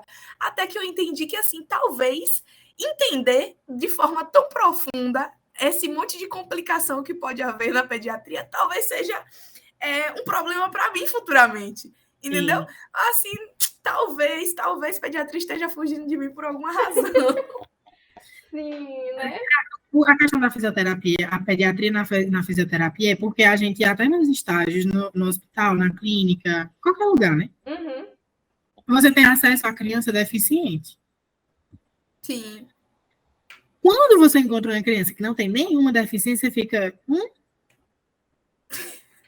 Assim, não tem nada. Nem um dedo quebrado. Comum, né? A gente vai se habituando a ver a pessoa com deficiência, a criança com deficiência, e quando a gente vê algo diferente, a gente fica assim, mas ué, será mesmo? Exato. Não tem? Deixa aqui analisar. Isso acontece muito porque é o que a gente vai se habituando a ver, né? Justamente. A fazer, inclusive, né? O seu olhar vira um olhar crítico, é um olhar em busca de alguma coisa, Sim. né? Então, e aí acaba que a gente acaba transplantando, na verdade, esse olhar para a nossa vida pessoal também. Eu lembro de uma professora que ela falava assim, olha, uma vez que vocês entraram na fisioterapia, que vocês passaram por cinese, vocês fizeram análise de marcha, mas nunca na sua vida você vai olhar para uma pessoa caminhando sem um monte de parafusinho começar a rodar na sua cabeça. E eu falava, não, isso não Sim. vai acontecer. Gente, passa uma pessoa andando por mim, eu já fico tipo assim, aquele pé. Na academia, eu Olha só, aquele analisava quadril. tudo. Você faz isso também, Carol? Porque assim, na academia, quando eu ia, eu analisava cada movimento. Meu Deus, essa hiperextensão não, tá fazendo errado. Não é assim. Eu ficava me contendo pra não falar com ninguém, né? Pra não abordar a pessoa. Então, querido, vem cá. Deixa eu te ensinar que, Na na verdade... academia, eu olho pra ti. Eu tiro o óculos e finge que não tô vendo ninguém. Mas na pediatria, agora não tem como você fugir. Oi, Maria!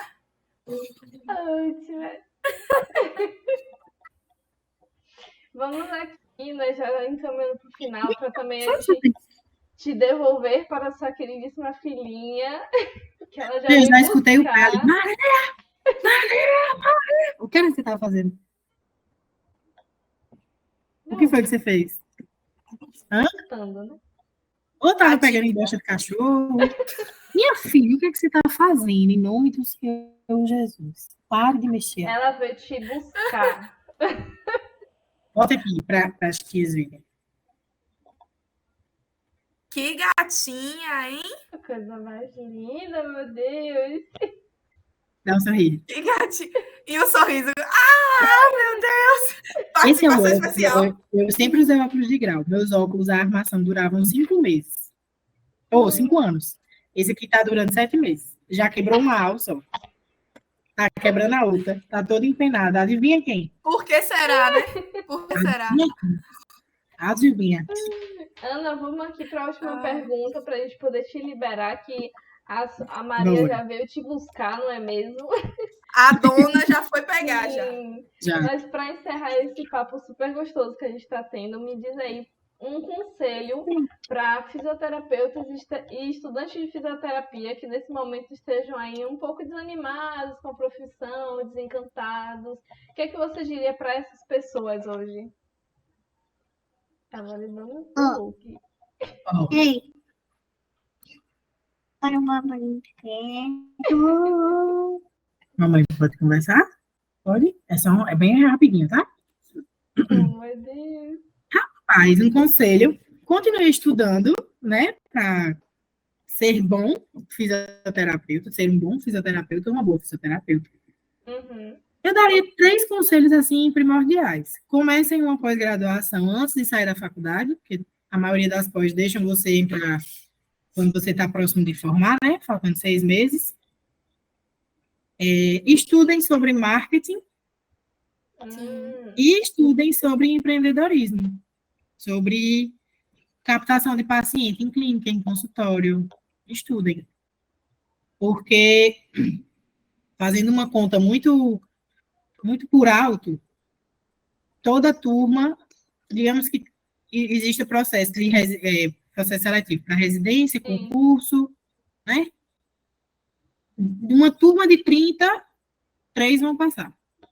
Uhum. Seja numa residência, um concurso, e o resto vai fazer o quê? 1 ou 2 Porque todo mundo sai querendo residência, todo mundo sai querendo concurso, mas quase ninguém passa. Uhum. Você fica sabendo de um ou outro gato pingado. E o resto vai fazer o quê? Vai atuar em domicílio, em consultório, em clínica. Eu hoje não iria para uma residência. Hoje. Sim. Por quê? Porque quando a gente sai da faculdade, a gente quer ganhar dinheiro, né? A gente trabalhava de graça. Então, qualquer coisa é massa. Quando você começa a trabalhar e ganhar dinheiro, e você começa a entender o que é faturamento, lucro, investimento, capital de giro. Eu tenho muito essa consciência hoje, porque eu estudei muito para ter meu consultório. Sim. Mas tem muitas amigas minhas que têm consultório há mais tempo que eu, que não sabem nada disso. E aí acabam pagando para trabalhar, ou então ganham um pouco. Não sabem precificar o seu atendimento. A maioria das meninas cobram 120 por um atendimento de fisioterapia uroginéco, 130. Minha consulta aqui no meu mercado é 150, 200. Esse ano. Mês que vem vai ser 230, 200. Quem quiser cobrar menos que cobre, o meu preço é esse. Ano que vem. No outro ano vai ser 300 pau. Quem quiser pagar, que pague. Sim, sim. É luxo, fisioterapia é luxo. O que a gente tem que entender é que fisioterapia ainda é uma profissão de luxo. Sim. E só tem acesso ou as pessoas que vão para o serviço público e demora muito. Na atenção básica, a fisioterapia é escassíssima. Então, assim, eu atuei em atenção básica. Sim. O paciente me vê uma vez na semana. Uma vez na semana. Era para ter 4 encontros por mês. Só que, às vezes, tem uma questão da Secretaria de Saúde. E aí eu tenho que desmarcar, bloquear a minha agenda. Então, tem mês que só me vê 2 vezes no mês. Aí o paciente vai melhorar com 10 atendimentos no mês. Sim. Então, assim, do ponto de vista geral, para ter uma fisioterapia de qualidade, o paciente tem que pagar. Para pagar é luxo, gente. Você acha que um paciente que tem que escolher entre comer e ajeitar o joelho, comer e parar de perder urina, vai preferir o quê? Comer. Então, você tem que atuar. Você quer atender o quê? Você quer trabalhar com o quê? Não, eu quero atender população mais carente. Então, esteja apta a cobrar um valor menor. Esteja apta a fazer trabalho filantrópico também. Eu faço filantropia por questões minhas, eu e Deus. Sim. Mas eu não vivo de filantropia. Eu Sim. tenho conta para pagar, eu tenho coisas para pagar. E o investimento é muito alto. Sim. Só de pós-graduação já se vão aí 15 mil reais. Isso é um ponto importante, né? Porque, assim, eu sei que a gente tem muito esse discurso de cobrar um valor um pouco mais baixo para a gente captar mais paciente, por causa da população brasileira que não tem gerar uma condição de vida tão boa assim para desprender desse valor, mas a gente tem que pensar que a gente passou por muito perrengue dentro da graduação para agora a gente se desvalorizar dessa forma. E tem uma questão. Não, é isso. Você tem a opção de trabalhar com concurso, e aí você vai estudar com concurso, você vai atender essa população do SUS, e você vai estar atingindo o seu marco, que é dar uma fisioterapia de qualidade para pessoas da rede do SUS, e recebendo por isso, porque você tem conta para pagar. Sim. Ou se você for atender em consultório, clínica, domicílio, você vai ter que fazer uma conta básica. É uma conta básica. Você não tem carro. Você vai andar de Uber. Quanto é que você paga de Uber? Ah, para atender fulano, no mínimo aí 15 reais. Digamos que uma viagem 15 reais. Para ir e para voltar é 30. Você vai cobrar 60 para atender? Aluga um carro e roda de Uber. Porque o Uber está ganhando 30. A gente tem que aprender a se precificar. Eu acho que isso é uma coisa muito difícil, porque a gente se desvaloriza, a gente não entende que se a gente aumentar o nosso preço e mostrar que a gente tem aquele valor, vai ter gente para pagar pelo nosso serviço. E aí você pode cobrar mais caro e depois fazer um trabalho filantrópico, como você comentou, né? Uma coisa não impede a outra. Isso. Aqui em Petrolina, hoje, a gente tem algumas fisioterapeutas pélvicas que cobram os valores delas. A maioria eu nem sei quanto é que cobra. Eu sei que tem paciente que me procura, que pergunta, quanto é que você cobra? É 150, 180, 200, dependendo do que seja, né? Tem a tabelinha, eu mando. Tá certo, vou entrar em contato depois. E aí eu vejo foto, vídeo dela com a outra pessoa. Muito provavelmente cobra mais barato. Eu quero atender esse paciente? Não quero. Eu quero atender o paciente que vai me pagar o valor que eu valo, o meu valor. O meu valor de atendimento. Aí, o que é a questão da precificação? E eu digo para quem está na faculdade estudar sobre isso. Você cobra um valor quando você se forma. Porque é injusto você cobrar o mesmo valor de quem está pós-graduado. Sim. Sim. E não é por título, é por conhecimento, por prática, por tempo de prática. E aí você está Oi. E aí você está pós-graduado, você cobra outro valor. Mas você não vai cobrar o mesmo valor de quem está no PhD. A gente tem, na área de urogineco, Carolina Pitangui é a presidente da Abrafisme. E ela mora aqui em Petrolina, ela atua na UPE. Mas ela não atende. Ela não atende paciente, entendeu? Se ela atender, cobrasse 400 reais, ela está no direito dela. Ela é PhD, ela está fazendo PhD. Sim. Na Austrália, Canadá, sei lá onde é. Aí vem Carol e quer cobrar 400? Não, ela tem experiência, ela tem tempo, ela tem autoridade, ela tem investimento, ela tem tudo isso. Que ao longo do tempo, a gente vai conquistando. Aí vem uma pessoa que acabou de formar e quer cobrar o mesmo valor que eu. O que é que pode acontecer? Vai ter gente que pague? Vai. Ela não vai ter os mesmos resultados que eu. Sim. Porque por mais que ela tenha estudado, e eu aprendi isso no sofrimento, por mais que você estude, tem coisas que você só vai aprender atuando, fazendo. Só lá na hora do vamos ver. Ah, aquilo que eu vi no livro, entendi. Esse teste aqui funciona assim. Ah, para ter esse resultado, eu tenho que fazer isso. Por que é que hoje minhas pacientes não largam? Tipo assim, elas indicam, elas pagam, e elas... Hoje minha gama é Instagram, minha carta de paciente é Instagram e boca a boca. E as pacientes que chegam pelo boca a boca já chegam pagando. Porque minhas próprias pacientes dizem, ó, tu paga lá na recepção, viu? Porque Carol não trata de dinheiro. Não mexe com dinheiro, não. Quem trata do dinheiro lá é a recepcionista. Não tem nada a ver. Dou todas as possibilidades do mundo, dividir, cartão, não sei o quê, pererei, parará. Mas o que todas elas chegam para mim dizendo assim, ó, já paguei lá na recepção. Fulaninha me indicou você. E ela disse que 1 mês e meio ela estava sem perder urina.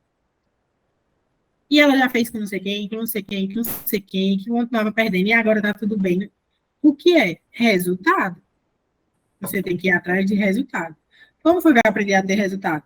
Atendendo paciente de graça no começo. Eu tenho 1 ano, eu só tenho 1 ano de fisioterapia pélvica. Eu comecei em setembro do ano passado, então eu tenho 1 ano e 2 meses. Meus primeiros atendimentos, eu testei meu aparelho de eletroestimulação com uma amiga minha na sala de minha casa, Maria mamando, e eu testando na minha amiga, sonda anal, sonda vaginal. Antes do meu consultório inaugurar em Salvador, eu falei com um grupo de amigas que eu tenho no WhatsApp, ó, vou inaugurar o consultório. Quem é que pode vir segunda? Quem é que pode vir terça? Quem é que pode vir quarta? Quem é que pode vir quinta? Para eu atender, para eu ver, para ir perdendo a insegurança, o medo, para começar a cobrar. Minha primeira consulta era R$100 no consultório em Salvador, em setembro. De dezembro para janeiro, minha consulta já era 150. E as pessoas pagavam. Eu vim embora de Salvador porque meu marido foi transferido para cá. Mas no mês de janeiro foi o primeiro mês que eu consegui atingir os 2 dias que eu tinha, terça e quinta, de 8 da manhã às 6 da tarde, todos os horários ocupados por pacientes particulares. E eu friso isso porque elas tinham plano. Para quem paga plano, pagar por fora é muito difícil. Você tem que ter resultado, você tem que se divulgar muito bem. Então, assim, eu captava a paciente, ela chegava até mim, mas se na primeira consulta você não for incisiva, se você não for assim, não convencer, se você não souber se vender, ela não continua, ela vai atrás de outro. Sim. E eu falo sobre isso todas as vezes. Talvez aprender sobre esse jogo, na verdade, né? Porque eu enxergo isso muito como um jogo. É o jogo do mercado. E se você aprende isso antes de sair para o mercado, você já entra no mercado com 10 passos à frente de quem simplesmente foi jogado lá e agora tem que se virar. Você tem o marketing, né? Que você tem que fazer, mas é como se fosse ali vários pontos que vão sendo trabalhados. Tem coisas que você pode aprender durante a faculdade e deve, que na minha graduação ninguém me ensinou. Você tem que se divulgar na rede social. Ter só uma rede social para se divulgar é furada, porque quando ela estiver instável, as pessoas não vão te ver, não vão te enxergar. Você tem que se promover em outras redes sociais também. Promover em WhatsApp, tráfego pago. Eu aprendi a mexer com Google ADS, Facebook ADS. Tudo isso eu fiz curso, gente. Fiz curso para aprender, botei na prática, injetei dinheiro. Para fazer o meu. Minhas artes de divulgação, elas têm design hoje. Hoje. Há pouquíssimo tempo atrás, até junho desse ano, quem fazia era eu. Porque eu fui atrás de fazer. Mamãe, como era? Olha, amor. É uma máscara para o rosto. Você quer abrir?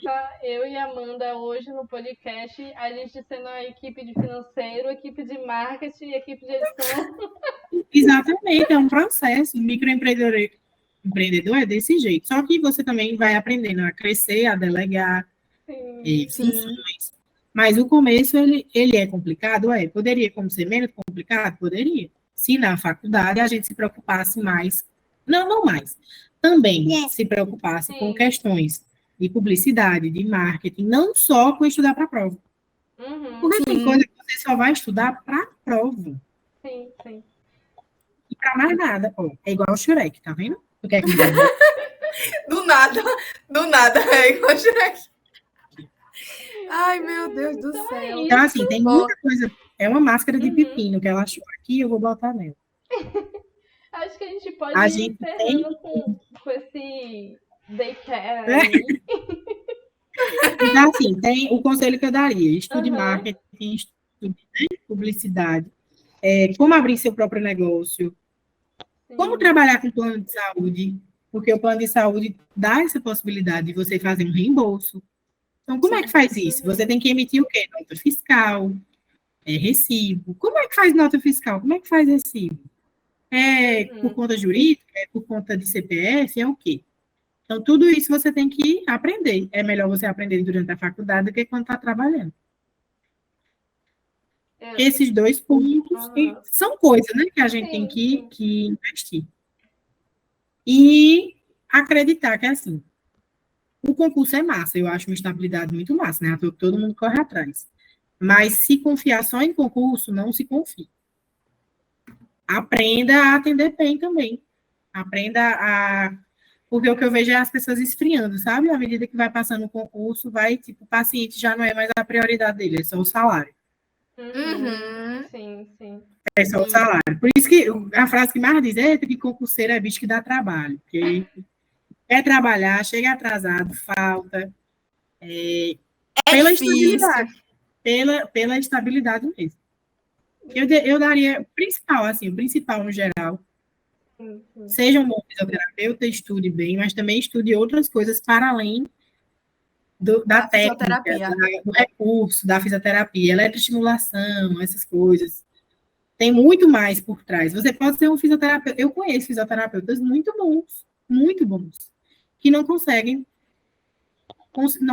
dinheiro suficiente para se sustentar. Sim. E aí meio porque não investiram, né, durante esse período que, querendo ou não, é um período mais fácil. É um outro mundo, né? Às vezes se formará mais tempo, ou então acha que é uma besteira. E não é. A gente está num mundo totalmente digitalizado hoje. Precisa realmente estar aberta a novas possibilidades. Estejam abertas às novas possibilidades. E não tenham vergonha de colocar a cara no negócio de vocês, porque você pode ter maior consultório, melhor consultório. Se você não coloca seu rosto, as pessoas não confiam em você. Você tem que dar a sua cara para bater. É o que a gente está fazendo aqui, basicamente. E é doloroso, porque às vezes ainda não cobraram isso, mas em algum momento vão cobrar de vocês posicionamento. Você tem que se posicionar sobre. E se posicionar sobre também significa perder pessoas, perder clientes. Potenciais clientes. Você vai precisar se posicionar em algum momento. Por uma besteira. Mas alguém vai dizer assim, eu até hoje... É um jogo muito grande do marketing, porque assim... Eu falo que você vai perder clientes na hora que você se posicionar.